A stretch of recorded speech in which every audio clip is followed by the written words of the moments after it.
नमस्कार, मैं अनीता चौधरी और न्यूज़ अड्डा पे आप सभी का स्वागत है। जय भारत, जय हिंद। आज में हम बात करेंगे संविधान की। क्या होता है संविधान और क्या इसके मतलब होते हैं, और कॉन्स्टिट्यूशन क्या है और उसकी परिभाषा क्या है।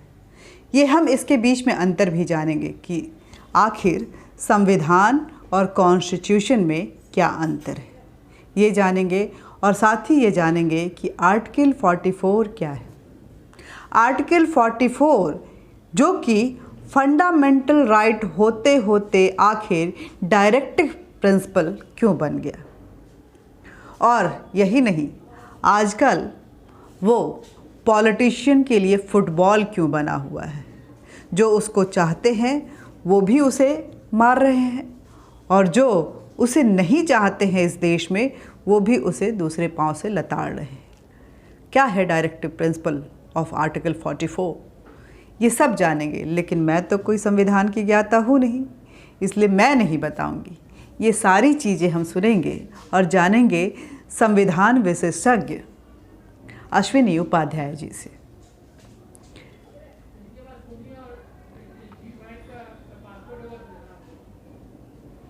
तो अश्विनी उपाध्याय जी से बातचीत के दौरान जो उन्होंने बताया वो बेहद चौंकाने वाले जो बातें हैं वो हैं। हमारे सामने ये बातें आती नहीं क्योंकि हम कॉन्स्टिट्यूशन को उतनी तरह से जानते नहीं अच्छी तरह से, और ना ही हम जानने की कोशिश भी करते हैं आखिर क्या क्या ऐसी चीज़ें हैं जो हमारे देश में लागू होनी चाहिए।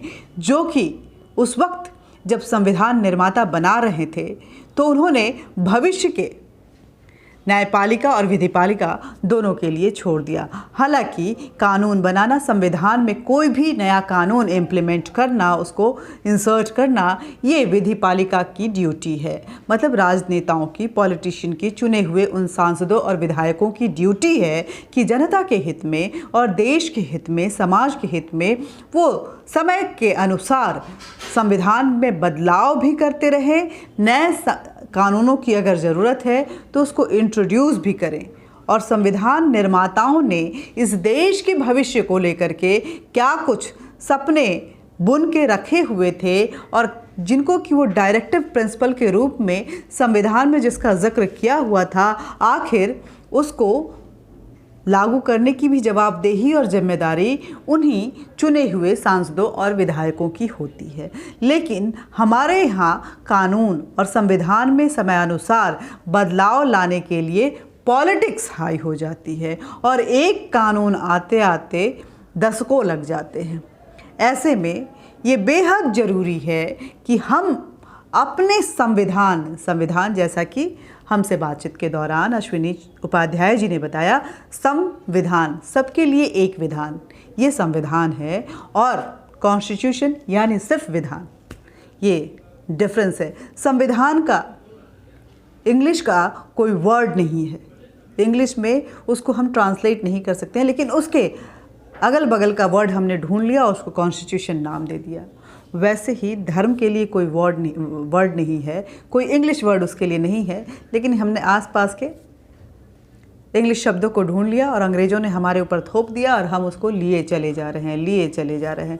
अंग्रेज़ों के इस थोपे हुए शब्दों से बचना है, अपने संविधान को समझना है, अपने संविधान निर्माताओं के उस सपने को जो उन्होंने संविधान लिखते वक्त सोचा था, और कुछ चीज़ों को जो उस वक्त में आनन फानन में लागू नहीं कर पाए थे, उसको छोड़ दिया था कि आने वाले समय में इस देश के भविष्य को सुधारने वाले वो राजनेता जो कि इस संसद में बैठेंगे, जो कि विधान परिषद में बैठेंगे, उनके तरफ एक जवाबदेही, एक जिम्मेदारी देते हुए छोड़ा था। ये समझने की ज़रूरत है। अगर आप अपने राइट्स को नहीं समझेंगे तो फंडामेंटल राइट के डेफिनेशन कैसे तय कर पाएंगे। आज के लिए इतना ही। नमस्कार, जय हिंद, जय भारत। वीडियो अच्छा लगे तो ज़्यादा से ज़्यादा शेयर कीजिए, लाइक कीजिए, और अगर मैं अच्छी लगती हूँ, अनीता चौधरी अच्छी लगती है, और अनीता चौधरी की ये न्यूज़ की अड्डेबाजी अच्छी लगती है, ये बेबाकी अच्छी लगती है, तो मेरे चैनल को सब्सक्राइब ज़रूर कीजिए।